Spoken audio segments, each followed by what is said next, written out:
Hi everyone. तो आज के अपन इस वीडियो में क्लास 11th का जो अपना चैप्टर 21 है न्यूरल कंट्रोल एंड कोऑर्डिनेशन, उस चैप्टर के बारे में अपन देखने वाले हैं। तो इस हिसाब से देखो, अगर इस बार तो क्या है कि जो नीट का जो अपन सिलेबस देखेंगे तो उसमें जो ईयर वाला है और आई वाला पार्ट क्या कर दिया गया है कि भाई उसको रिड्यूस कर दिया गया है। तो अपन भी ऐसे ही करने वाले, ईयर और आई को नहीं पढ़ने वाले और उसके आगे जो फोर ब्रेन, मिड ब्रेन और वो सारे पार्ट्स हैं उन सबको अपन पढ़ने वाले। तो स्टार्ट करते हैं। फर्स्ट में अपना आता है न्यूरल सिस्टम। देखो, जैसे कि अपन ने किडनी में जो अपन ने देखा था कि जैसे कि जो नेफ्रॉन जो तो इसके कहते हैं स्ट्रक्चरल और फंक्शनल यूनिट थी, वैसे ही यहाँ पे जो न्यूरॉन जो है वो नर्वस सिस्टम के क्या है, स्ट्रक्चरल और फंक्शनल यूनिट है। तो न्यूरॉन और नेफ्रॉन के बीच में ध्यान रखना कि जो न्यूरॉन तो है वो तो किसका पार्ट है, नर्वस सिस्टम के स्ट्रक्चरल और फंक्शनल यूनिट है, और जो नेफ्रॉन जो है वो किडनी की स्ट्रक्चरल और फंक्शनल यूनिट है। तो यहाँ पे अपन किसका स्ट्रक्चर देखेंगे, यहाँ पे अपन न्यूरॉन का स्ट्रक्चर देखने वाले। देखो यहाँ पे ये पूरा ऐसा स्ट्रक्चर है। अगर आप चाहो तो आपको चाहते हैं तो क्या आपको ये जो सारे नोट्स जो हैं यहाँ पे मैंने इसे हैंड रिटन नोट्स है तो आपको भी अपने नोटबुक में ऐसे बना के लिखना ही है। तो सबसे पहले यहाँ पे क्या है कि एक न्यूक्लियस है जिसका नाम क्या है, न्यूक्लियस ही है।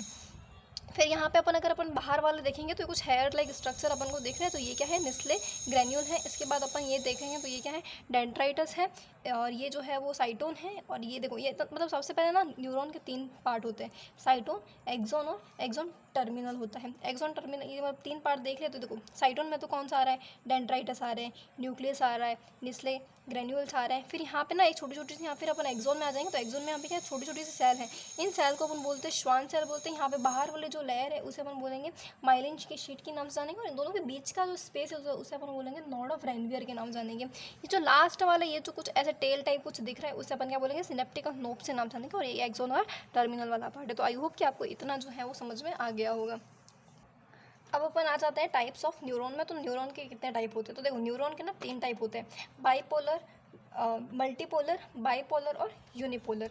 तो मल्टीपोलर कैसे हुए, बाइपोलर कैसे हुए और यूनिपोलर कैसे हुए, ये सब अपन आगे देखते हैं। मल्टीपोलर का मतलब क्या होता है, न्यूरॉन विच है one axon and more than one dendrites, यानी कि उसके पास क्या होगा, एक तो एक एक्सोन होगा और एक से ज़्यादा डेंड्राइटस। ये वाले क्या है, डेंड्राइटस है, और एक्सोन वाला पार्ट यानी कि ये वाला जो पार्ट होता है वो एक्सोन वाला पार्ट होता है। तो जिसके पास एक ही एक्सोन हो लेकिन उससे सबसे ज़्यादा उसके पास क्या हो, तो डेंड्राइटस उसके पास ज़्यादा हो। बाइपोलर का मतलब क्या होता है, neuron with one axon and one dendrites, यानी कि इसके पास एक ही डेंड्राइटस है और एक ही एक्सोन है, यानी कि बाइपोलर। इसके बाद यूनिपोलर में क्या आ जाएगा, neuron which only one axon, यानी कि उसके पास सिर्फ एक एक्सोन ही होता है, उसके पास क्या होता है, डेंड्राइटस नहीं होते। यहाँ पे कितने हैं, डेंड्राइटस बहुत ज़्यादा है, यहाँ पे सिर्फ बाइपोलर में सिर्फ एक ही है। और जो यूनिपोलर में आ जाएगा तो उसमें से तो डेंड्राइटस का होते ही नहीं, उसमें सिर्फ सब में एक एक एक्सोन है। ये वाली बात अपन को ध्यान रखनी है। फिर अपन ये जो है अभी जो मैंने पूरा बताया कि भाई क्या है क्या नहीं, तो उसको पूरा एक्सप्लेन करके रखा हुआ है। तो अगर आप चाहो तो वैसे लिख रहे हो तो बहुत अच्छी बात है, अगर नहीं लिख रहे हो तो स्क्रीनशॉट भी ले लेना। A neuron is a microscopic structure composed of the 3 major part, namely cell body, dendrites और axon। तो न्यूरॉन जो होता है अगर वो माइक्रोस्कोपिक स्ट्रक्चर है, यानी कि हमको ऐसे दिखने वाले ने उसको माइक्रोस्कोप में ही देखना पड़ेगा। तो उसके ना 3 मेजर पार्ट होते हैं, एक तो होता है सेल बॉडी, उसके बाद होता है डेंड्राइटस, ये पूरी सेल बॉडी होगी, ये डेंड्राइटस होगा, और ये वाला एक्सोन हो गया, और ये क्या हो गया, एक्सोन टर्मिनल हो गया। The cell body contain cytoplasm with typical cell organelles, certain granular body is called Nissl granules, यानी कि उसके अंदर क्या होता है, निस्ले ग्रेन्युलस भी होते हैं। और मतलब सेल बॉडी, जैसे कि सेल्स के अंदर क्या होता है, राइबोसोम्स होते हैं, एंडोप्लाज्मिक रेटिकुलम होती है, तो ये सारी चीज़ें भी एक्सोन मतलब न्यूरॉन के अंदर क्या होता है कि निस्ले ग्रेन्युल्स यहाँ पे अपन को देखने को मिलते हैं। Short fibre which are repeatedly project out the cell, it's called contain the Nissl granules is called dendrites. तो निस्ले ग्रेन्यूल्स ये जो है उसके बाहर ना कुछ डेंड्राइटस निकले हुए होते हैं, ये जैसे कि अपन को दिख रहे हैं, तो ये क्या है, ऐसे निकले हुए यहाँ पे। This fibre transmit impulses towards the cell body, और ये जो फाइबर होते हैं वो क्या करते हैं, ट्रांसमिट करते हैं इम्पल्सेस को, यानी कि कोई भी सिग्नल यहाँ से आएगा फिर यहाँ से जाता हो, यहाँ पे सिनेप्टिकल नोब से जाता हो, आगे ट्रांसफर होगा। ये पूरा फंक्शन ना अपन आगे देखने वाले हैं। द एक्सोन, ठीक है, the axon is a long fibre the distal end of the branch, यानी कि जो एक्सोन जो होता है वो लॉन्ग फाइबर वाला डिस्टल एंड होता है, जहाँ पे बहुत ज़्यादा क्या होती है, ब्रांचिंग वहाँ पे अपन को देखने को मिलती है। Each branch terminal as a bulb like structure, यानी कि वहाँ पे ऐसी बल्ब लाइक क्या होती है, स्ट्रक्चर होती है, जिसे अपन क्या बोलते हैं, सिनेप्टिकल नोब के नाम से जानते हैं, जिसे अपन सिनेप्टिकल नोब से जानते हैं। Which possess synaptical vessel contain the chemical called neurotransmitters. तो देखो सिनेप्टिकल नोब के अंदर ना एक केमिकल को सिक्रेट करता है जब भी कोई भी हमको सिग्नल वहाँ पे पहुँचाना है, तो और उस केमिकल का नाम है न्यूरो ट्रांसमीटर जो है उस केमिकल का यहाँ पे नाम है। The axon transmit nerve impulses away from the cell body as a synapse और to the neuromuscular junction. तो वहाँ जो एक्सोन जो है वो अपने इम्पल्सेस को सेल की बॉडी के अंदर सिनेप्स के रूप में जो है वो वहाँ पे भेजता है, और जो न्यूरो मस्कुलर जंक्शन वहाँ पे जाता है, ठीक है। न्यूरोमस्कुलर जंक्शन वाले में अपन जब मसल्स फाइबर और वो वाला चैप्टर पढ़ेंगे तो अपन को पता चलेगा कि भाई कैसे सिग्नल जो है वो जानते हैं, कि भाई CNS जो है, इसके बाद सेंसरी नर्वस होते हैं, मोटर नर्व होते हैं, तो ये सारी चीज़ें अपन आगे देखने वाले हैं, ठीक है। लेकिन पहले ये वाला देख लेते हैं। Based on the number of axon dendrites and a neuron are divided into 3 type, multipolar, bipolar और यूनिपोलर। तो ये वाली बात तो मैंने अभी वहाँ पे बता दी कि मल्टीपोलर क्या होता है, बाईपोलर क्या होता है, यूनिपोलर क्या होता है, लेकिन सिर्फ मैं एक बार ना इसे पढ़ के बता देती हूँ। Based on the number of axon dendrites, neuron are divided into 3 types, multipolar, which one axon and 2 more than 1 dendrites, यानी कि एक तो एक्सोन होगा लेकिन डेंड्राइटस वहाँ पे ज़्यादा होंगे, और ये जो है वो सेरिब्रल कॉर्टेक्स होता है, यहाँ पे अपन को देखने को मिलते हैं। बाईपोलर क्या होता है, ये वाली बात ध्यान में रखना कि कहाँ पे देखने को मिलेंगे, सेरिब्रल कॉर्टेक्स जो होता है वहाँ पे अपन को देखने को मिलते हैं। बाईपोलर में क्या होगा, एक ही एक्सोन होगा, एक ही डेंड्राइटस होगा, और ये जो रेटिना ऑफ आई पे अपन को देखने को मिलते हैं। तो बाईपोलर कहाँ देखने को मिलता है, रेटिना ऑफ आई में देखने को मिलते हैं। Unipolar cell body with only, सिर्फ इसके बाद एक्सोन ही होगा, they are usually found in the embryonic stage, और ये वाला कहाँ, जब एम्ब्रियोनिक स्टेज होगा यानी कि वहाँ पे देखने को मिलेंगे, यानी कि अपने अंदर तो ये नहीं होंगे, अपने अंदर तो भाई डेंड्राइटस ज़्यादा ही होंगे और एक क्या होगा, एक से ज़्यादा होंगे। These are the two type of axon, namely is a myelinated और नॉन माइलिनेटेड। माइलिनेटेड हमने देखा था कि जो स्वान शेल है उसके ऊपर वाली जो लेयर है उसे अपन क्या बोलते थे, माइलिन बोल रहे थे। तो अगर यहाँ पे ये मतलब ये जो एक्सोन है उन्हें अपन 2 पार्ट में डिवाइड करते हैं, एक तो होता है माइलिनेटेड और एक होता है नॉन माइलिनेटेड। माइलिनेटेड का मतलब क्या होगा कि भाई जो स्वान सेल है उसके बाद मेम्ब्रेन होगी तो माइलिनेटेड, और अगर नहीं होगी तो नॉन माइलिनेटेड हो जाएंगे। The myelinated nervous fibre evolved with the Schwann cell which form the myelin sheath around the axon, मैंने बता ही दिया। The gap between 2 adjacent myelin sheath is called node of Ranvier, यानी कि भाई दोनों के बीच का जो गैप था उसे अपन क्या बोल रहे थे, नॉड ऑफ रेनवियर के नाम से जान रहे थे। Myelinated nerve fibre are found in the spinal and the cranial nerves. तो जो माइलिनेटेड नर्व फाइबर होते हैं जो अपन को स्पाइनल और जो क्रैनिकल नर्व होते हैं वहाँ पे मिलते हैं, और अनमाइलिनेटेड नर्व फाइबर जो होते हैं enclose by the Schwann cell that does not from a myelin sheath, और माइलिन शीट को नहीं बनाते। ऐसे जो अपन को कॉमनली कहाँ फाउंड होते हैं, जो autonomous and somatic nervous system होता है वहाँ पे देखने को मिलते हैं। तो ऐसे जो ना छोटी छोटी बातें हैं, जैसे कि ये वाला कहाँ पे मिल रहा है, ये वाला कहाँ पे मिल रहा है, तो आपने एक स्टिकी नोट्स बना के वहाँ पे लिख के रखो। अगर स्टिकी नोट्स नहीं बनाना पड़ता तो क्या करो, एक नोटबुक ऐसी रखो साथ में, तो जहाँ पे अपन को जैसे कि कुछ एग्जांपल्स होते हैं, ये वाली चीज़ कहाँ मिलती है, तो ऐसे जो छोटे छोटे क्वेश्चन होते हैं ना वैसे आप वहाँ पे लिख के रख दो, तो आपके लिए बहुत ज़्यादा ईजी हो जाने वाला है।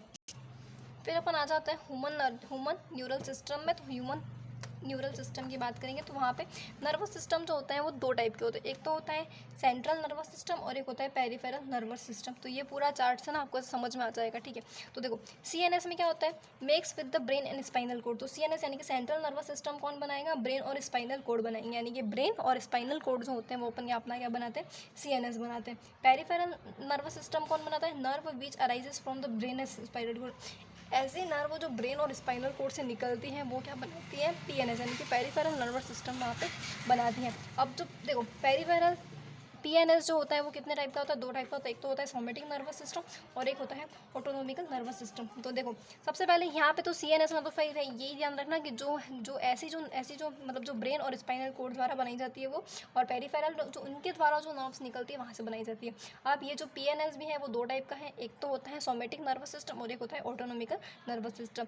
इसके बाद ऑटोनोमिकल वाला जो है फिर से 2 पार्टों में डिवाइड होता है, इसका नाम है सिंपैथेटिक नर्वस सिस्टम और एक होता है पैरासिम्पैथेटिक नर्वस सिस्टम। और जो ये भी है एफेरेंट और इफेरेंट दोनों में जो है वो डिवाइडेड होने वाला है। तो समझ में आ गया, नहीं समझ में आया तो एक बार फिर से मैं बता देती हूँ। नर्वस सिस्टम 2 टाइप का होता है, CNS और PNS। CNS में ऐसा होता है जो ब्रेन और स्पाइनल कोड बनाती है। PNS क्या होता है जिसमें से जो ब्रेन और स्पाइनल कोड से जो है ना वो नर्व्स निकलती है वो वाला हो जाएगा। फिर ये 2 टाइप का हो जाएगा, एक तो होता है सोमेटिक नर्वस सिस्टम और एक होता है ऑटोनोमिकल। सोमेटिक को अपन को देखना ही नहीं है, अपन को क्या देखना है, ऑटोनोमिकल को देखना है, जिसमें से आएगा सिंपैथेटिक नर्वस सिस्टम और एक आ जाएगा पैरासिम्पैथेटिक नर्वस सिस्टम। और ये जो एफेरेंट और इफेरेंट 2 टाइप, मतलब एफेरेंट और ये जो नर्व्स होती है वो एफेरेंट भी होती है और इफेरेंट भी होती है। आई होप कि अब आपको समझ में आ गया होगा। अब अपन आगे बढ़ते हैं। देखो यहाँ पे ना एक ऑर्गन दिया है और यहाँ पे अपन को स्पाइनल कोड दी हुई है। तो कोई भी देखो यहाँ से ऑर्गन से लगाकर अगर सिग्नल कहाँ पे जा रहे हैं, स्पाइनल कोड तक जा रहे हैं, तो उसे अपन क्या बोलेंगे, एफेरेंट। और अगर स्पाइनल कोड से कोई भी अगर जो है अगर सिग्नल अगर ऑर्गन की तरफ जाता है तो अपन को इफेरेंट बोलते हैं। अगर ऑर्गन से स्पाइनल की तरफ जाएगा तो एफेरेंट, अगर स्पाइनल कोड से ऑर्गन की तरफ जाएगा तो इफेरेंट के नाम से अपन जानते हैं। The human neural system is divided into 2 part. अब मैंने पूरा एक्सप्लेन किया, अब अपन को फिर से जो है वो थ्योरी के रूप में अपन को यहाँ पे समझ, एक बार तो आपको क्या है कि ऐसे में समझा रही हो, फिर क्या आ रहा है कि पूरा थ्योरी के थ्योरी आ रहा है, तो बहुत अच्छे से आपको समझ में आ जाने वाला है। अगर फिर से समझ में नहीं आता तो मुझे आप कमेंट सेक्शन में बता सकते हो कि क्या डाउट है उसका। द CNS देखो, अब जो ह्यूमन न्यूरल सिस्टम जो था वो डिवाइडेड था 2 पार्ट में, CNS में और एक PNS में। सेंट्रल नर्वस सिस्टम और एक होता है peripheral nervous system. The CNS included the brain and the spinal cord and the site of information processing control, यानी कि CNS में से कौन सी, ब्रेन और स्पाइनल कोड को अपन लेते हैं। The PNS comprises of all the nerves of the body associated with the CNS, brain and spinal cord. तो जो नर्व्स निकलती है जो जो जो जो जो अपन मतलब PNS में ये समझो कि भाई जो नर्व CNS से निकलती है उसे अपन क्या बोलते हैं, PNS बोलते हैं। The nerve fibre PNS are 2 type, यानी कि जो नर्व फाइबर होते हैं वो 2 टाइप के होते हैं, एक तो होता है एफेरेंट फाइबर और दूसरा होता है efferent fibre. The efferent nerve fibre transmitted impulses from the tissue या organ to the CNS and the efferent nerve fiber transport regularly impulses from CNS to peripheral tissue organ। तो जो CNS वाली यानी कि ऑर्गन से लगाकर spinal cord तक जाएगा तो एफेरेंट, और अगर स्पाइनल कोड से ऑर्गन तक जाएगा तो इफेरेंट हो जाएगा। The PNS is divided into two division is called somatic neural system और autonomical neural system, 2 पार्टों में भी divided. The somatic neural system relay impulses from the CNS to skeletal system, और जो सोमेटिक वाला जो होता है वो क्या करता है, CNS से लगाकर स्केलेटल मसल तक ले जाता है, और जो ऑटोनॉमिकल वाला क्या करता है, CNS टू इनवॉलेंट्री ऑर्गन या smooth muscle of the body. देखो सोमेटिक वाले में क्या है कि स्केलेटल मसल, यानी कि ऐसे मसल जो क्या है कि वॉलेंट्री होती है। इनवॉलेंट्री का मतलब क्या होता है कि भाई अपनी इच्छा से नहीं, और वॉलेंट्री का मतलब क्या होता है, अपनी इच्छा से। तो जो CNS से लगाकर अब स्केलेटल तक जो होती है तो वो सोमेटिक, यानी कि भाई ऐसा काम जो हमें अपनी इच्छा से करवा, जैसे कि मैं अपना हाथ घुमा रही हूँ अपनी इच्छा से, मैं ये पेन उठा रही हूँ तो मेरी इच्छा से, तो यहाँ पे जो अब ये कौन कौन कर रहा है, तो यहाँ पे सोमेटिक न्यूरल सिस्टम कर रहा है। लेकिन ऐसा काम जो अपनी इच्छा से नहीं होता, जैसे कि मैं ब्रीथिंग कर रही हूँ, मतलब ब्रीथिंग को तो एक ऐसा अपन समझते हैं कि भाई चलो अपन ऐसे थोड़ी देर के लिए रोक भी सकते हैं, पर हमेशा के लिए तो नहीं रोक सकते। हमें तो जो मतलब हमें जो ब्रीथिंग तो करनी है, तो ऐसे कोई जैसा होता है जैसे कि आइज़ का ब्लिंक करना, तो ये सारी चीज़ें ना इसमें आ जाती हैं। तो ये देखो अब सोमेटिक वाले में क्या होता है, CNS से लगाकर स्केलेटल सिस्टम तक, और ऑटोनॉमिकल वाले में क्या होता है, CNS से लगाकर इनवॉलेंट्री एक्शन, और यहाँ पे स्मूथ मसल जो है बॉडी की वो काम करती है। इसके बाद आता है तो the autonomical neural system is further classified into sympathetic neural system और पैरासिम्पैथेटिक। तो ये जो ऑटोनॉमिकल वाला है वो सिंपैथेटिक और पैरासिम्पैथेटिक दोनों में फिर क्या होता है, डिवाइड हो जाता है। अब ये वाला जो पार्ट है वो बहुत ज़्यादा इंपॉर्टेंट वाला पार्ट है, क्योंकि यहाँ पे ना बहुत मतलब अपन को समझा मतलब बहुत ज़्यादा समझने वाली बात हो जाती है। लेकिन आप ना मैंने यहाँ पे ऊपर एक चीज़ लिखी हुई, तो उसको देखो, नोकिया का मतलब अभी तो आपको समझ में नहीं आएगा, लेकिन जैसे जैसे मैं आगे बढ़ाऊँगी तो इसका मतलब आपको समझ में आने लग जाएगा।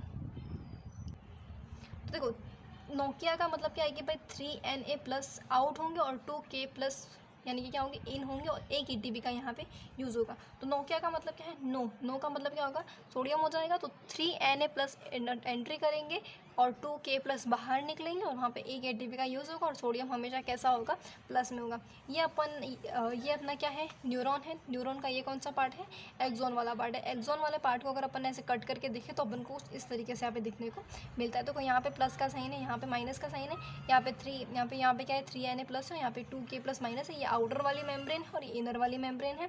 देखो आउटर वाली मेम्ब्रेन में क्या है, प्लस का साइन है, इनर वाली मेम्ब्रेन में किसका साइन है, माइनस का साइन अपन को देखने को मिल रहा है। और यहाँ पे क्या है, पोलराइज्ड मेम्ब्रेन है। पोलराइज्ड मेम्ब्रेन क्या होती है मैं ये बताऊँगी। तो यहाँ पे क्या, सोडियम पोटेशियम पंप लगे हुए हैं। ऐसा ना अपने न्यूरॉन का जो एक्सोन होता है वहाँ पे होता है, तो हमेशा ध्यान रखना आउटर वाले पे प्लस का साइन होगा, अंदर वाले पे माइनस का साइन होगा।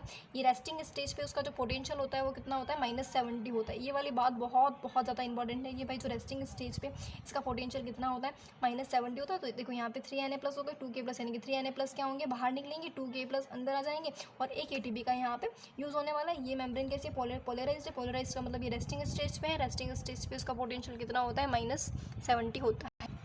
अब इसके आगे वाला देखते हैं, डीपोलराइजेशन और डीपोलराइज क्या होता है। वैसे जैसे जैसे ये वाला सिग्नल आगे गया तो फिर क्या होगा, फिर एक और सिग्नल जनरेट होगा। यहाँ पे देखो, यहाँ पे Na+ अंदर आ रहा है। अब यहाँ पे क्या था, Na+ बाहर जा रहा था, 2K+ अंदर आ रहा था। तो यहाँ पे क्या हो जाएगा, Na+ अंदर आ रहा है, Na+ अंदर आएगा, तो यहाँ पे एक्शन पोटेंशियल जनरेट होगा जो कि कितना होगा, +45 का हो जाएगा। अब यहाँ पे देखो, यहाँ पे मेम्ब्रेन की पोलरिटी चेंज होगी। पहले आउटर साइड पे क्या था, प्लस था, यहाँ पे क्या आ गया, माइनस आ गया। तो कभी भी ध्यान रखना, अगर आउटर साइड पे क्या होता है, प्लस होता है, तो उसको वो कौन सी स्टेज पे होगा, रेस्टिंग रेस्टिंग स्टेज पे होगा, जहाँ पे 3Na+ बाहर निकलेंगे, 2K+ बाहर जाएंगे। लेकिन अगर आउटर साइड में माइनस हो जाता है तो उसकी जो वहाँ पे एक्शन पोटेंशियल जनरेट हो जाता है। एक्शन पोटेंशियल जनरेट होने के कारण वहाँ पे जो सोडियम वाला जो पंप होता है वो वहाँ पे ओपन हो जाता है और उसका जो एक्शन पोटेंशियल होता है वो +45 हो जाता है। फिर यहाँ से 3Na+ और ये वाला 2K+, तो यहाँ पे तो कितना होगा, -70 ही होगा। ठीक है, वैसे वैसे यहाँ पे पोलरिटी चेंज होती जाएगी। फिर अगर फिर से अपन यहाँ पे आएंगे तो अब फिर से थर्ड वाले पार्ट में आएंगे तो यहाँ पे क्या होगा, ये जो सोडियम वाला जो है वो गेट कैसा हो जाएगा, क्लोज हो जाएगा। यहाँ पे ये वाला गेट क्लोज हो जाता है तो इसका पोटेंशियल कितना हो जाएगा, -70 हो जाएगा। तो यानी कि ये मेम्ब्रेन वैसे कैसे होगी, डीपोलराइज्ड होगी। जब सबसे पहले अपन ने क्या देखा था, अब यहाँ पे जो बहुत होता है ईजी सा है, इतना कुछ डिफिकल्ट वाली यहाँ पे बात है नहीं। जब यहाँ पे अगर प्लस में, अगर आउटर साइड में प्लस होगा, प्लस का मतलब क्या हो जाएगी, वो रेस्टिंग स्टेज पे होगा। रेस्टिंग स्टेज पे होगा तो 3Na बाहर निकलेंगे, 2K+ आ जाएगा और वहाँ पे जो है वो रेस्टिंग स्टेज में उसका जो पोटेंशियल होता है -70 होगा। -70 हो जाने के बाद फिर ये वाला पार्ट तो मतलब सिर्फ एक ही तो पार्ट है, दूसरा पार्ट में, तो दूसरे पार्ट में क्या होगा, अब दूसरा पार्ट में क्या होगा, यहाँ पे मतलब समझ लो कि यहाँ पे और एक और एक्सोन है, तो यहाँ पे एक्शन पोटेंशियल क्या होगा अपने पास, जनरेट होगा। अगर यहाँ पे एक्शन पोटेंशियल जनरेट होता है तो जो सोडियम के जो पंप होते हैं वो वहाँ पे ओपन हो जाते हैं। सोडियम के पंप ओपन हो जाने से तो भाई सोडियम अंदर आएगा तो एक्शन पोटेंशियल कितना हो जाएगा, +45 हो जाएगा। और ये वाला जो चैनल है वो भी यहाँ पे क्या हो जाएगा, ओपन हो जाएगा। तो यहाँ से 3Na+ बाहर निकलेंगे, 2K+ आएंगे और लेकिन यहाँ पे कैंसिल होगा, यहाँ पे तो प्लस का 70 माइनस का 70 होगा। फिर से भाई ये मतलब अब इसका काम हो गया तो ये वाला गेट बंद हो जाएगा, ये वाले गेट बंद हो जाएंगे तो ये वाली मेम्ब्रेन फिर से कैसे हो जाएगी, डीपोलराइज्ड हो जाएगी। बस ये वाली ही बात यहाँ पे है। तो यहाँ पे समझ में आएगा कि भाई पोलराइजेशन क्या होता है, डीपोलराइजेशन क्या होता है, रिपोलराइजेशन क्या होता है। पोलराइजेशन का मतलब है कि भाई रेस्टिंग स्टेज पे है, डीपोलराइजेशन का मतलब है कि भाई सोडियम वाले पंप ओपन हो जाएंगे और रिपोलराइजेशन का मतलब है कि वापस से रेस्टिंग स्टेज फिर से आ जाएगी। ये होता है पोलराइजेशन, डीपोलराइजेशन, रिपोलराइजेशन। अब अपन आगे बढ़ते हैं। अगर आपको हवा का नॉइज़ आ रहा हो ना तो भी मुझे कमेंट में बता देना कि भाई नॉइज़ वगैरह जो है वो आ रहा था वैसा, ठीक है क्या। फिर अपन आ जाते हैं, अपन ने जो देखा था यहाँ पे अपन वोल्टेज की बात करेंगे, यहाँ पे अपन टाइम की बात करेंगे। देखो सबसे पहले यहाँ पे क्या हुआ, ये जो है इस तरीके का कुछ ग्राफ बनने वाला है, ये -70 पे, ये -55 और +45 पे। यहाँ पे अपन ने टाइम अपन लगा के रखा है। देखो ये वाला इतना कुछ है नहीं, इतना ग्राफ में कुछ है नहीं, पर देख लेते हैं। देखो यहाँ पे क्या हो गया कि डीपोलराइजेशन हो गया, रिपोलराइजेशन हो गया और यहाँ पे रेस्टिंग स्टेज हो गई। रेस्टिंग स्टेज पे पोटेंशियल अपन को पता है कितना होता है, -70 होता है, तो ये ग्राफ नीचे की तरफ चला गया। डीपोलराइजेशन और रिपोलराइजेशन में कितना होता है, +45 होता है, क्योंकि यहाँ पे Na+ आयन यहाँ पे होता है, यहाँ पे एक्शन पोटेंशियल है और यहाँ पे कौन सा है, रेस्टिंग पोटेंशियल है और ये कौन सा, स्टिमुलेट। यानी कि भाई इतने से भाई इतना जो है वो सिर्फ यहाँ पे बढ़ा, कब, जब डीपोलराइजेशन से रिपोलराइजेशन हुआ तब। ठीक है, अब यहाँ पे तो ये बताएगा कि भाई पोलराइजेशन क्या होता है, डीपोलराइजेशन क्या होता है, रिपोलराइजेशन क्या होता है। तो ये तो है, अपन अभी फटाफट से मैं सिर्फ पढ़ के बता देती हूँ कि यहाँ देखो पोलराइजेशन कब होता है, जब आउटर साइड पे कौन सा हो, प्लस चार्ज हो। तो आउटर पे कौन सा चार्ज होना चाहिए, प्लस चार्ज। तो यहाँ पे क्या होगा, पोलराइजेशन यहाँ पे होता है।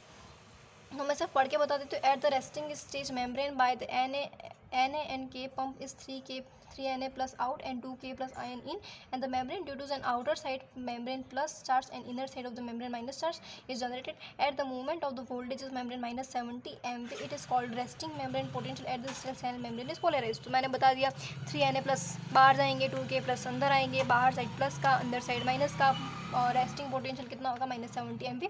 तो ऐसे पोटेंशियल को अपन क्या बोलते हैं, ऐसे को अपन क्या बोलते हैं, पोलराइजेशन के नाम से जानते हैं।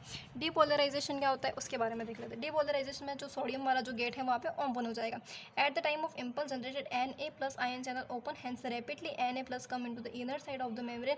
देयरफॉर द इनर साइड में कौन सा चार्ज जनरेट हो जाएगा, प्लस चार्ज। यहाँ पे अगर इनर आउटर वाले पे कौन सा चार्ज चला जाता है, माइनस चार्ज। ठीक है, तो आउटर वाले पे जो है वो माइनस चार्ज और अंदर वाले पे जो है प्लस चार्ज वहाँ पे जनरेट हो जाता है। ठीक है, charge is generated, now the potential कितना हो जाएगा, +45 MV। It is called action potential. Now membrane it get depolarize. तो मेम्ब्रेन कैसी हो जाएगी, डीपोलराइज्ड हो जाएगी। रिपोलराइजेशन क्या होता है भाई, फिर से वो वाला कौन सा प्रोसेस आ जाएगा, पोलराइजेशन वाला आ जाएगा। पोलराइजेशन में आउटर में कौन सा चला जाएगा, प्लस वाला चार्ज चला जाएगा। After the generation of action potential at side A the Na gated channel at the B, यानी कि वो बी वाले पे ओपन हो जाएंगे। Hence rapidly Na ions come into the membrane at the side B. Therefore the outer side minus, inner side plus charge is generated at the side of A. Na gated channel close and potassium ion gated channel, यानी कि sodium वाले तो भाई बंद हो जाएंगे और potassium वाले जो गेटेड चैनल है वो ओपन हो जाएंगे। ये वाली बात मैंने नहीं बताई थी, तो नोट कर लेना कि जब रिपोलराइजेशन होता है तो सोडियम वाले गेटेड बंद हो जाते हैं और पोटेशियम वाले ओपन हो जाते हैं, और जब डीपोलराइजेशन होता है तो सोडियम वाले गेट ओपन हो जाते हैं और पोटेशियम वाले गेट बंद हो जाता है। तो यहाँ पे देख लो कि भाई K+ आयन का जो गेट है वो क्या हो जाएगा, ओपन।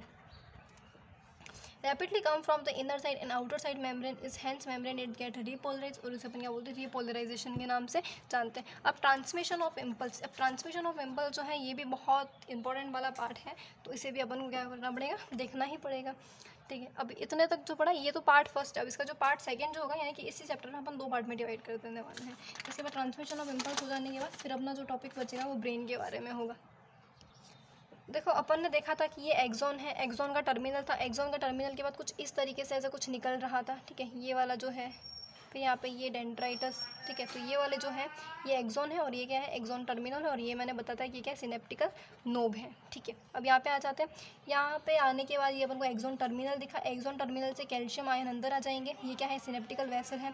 सिनेप्टिकल वेसल के बाद ये वाले जो मेम्ब्रेन है उसके क्या बोलते हैं, प्री सिनेप्टिकल मेम्ब्रेन के नाम से जानते हैं।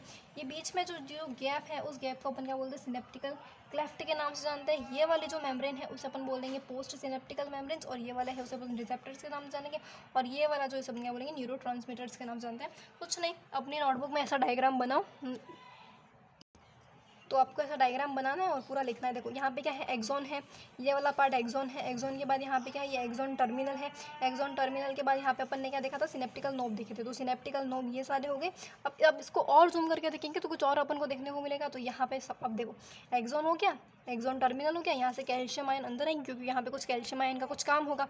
ये क्या हो जाएंगे, सिनेप्टिकल वेसल्स हो जाएंगे। सिनेप्टिकल वेसल के बाद ये क्या है, न्यूरोट्रांसमीटर्स हैं। न्यूरोट्रांसमीटर्स के बाद ये वाला, ये जो सेल है, ये इन सेल को तो अभी तक कुछ नाम दिया ही नहीं है अपन ने। फिर ये वाली जो लहर है उसे अपन क्या बोलेंगे, पोस्ट सिनेप्टिकल मेम्ब्रेन बोलेंगे। ये इनको नाम दिया, अब इनको नाम मिल गया, क्या नाम मिला, सिनेप्टिकल क्लेफ्ट के नाम से मिल गया।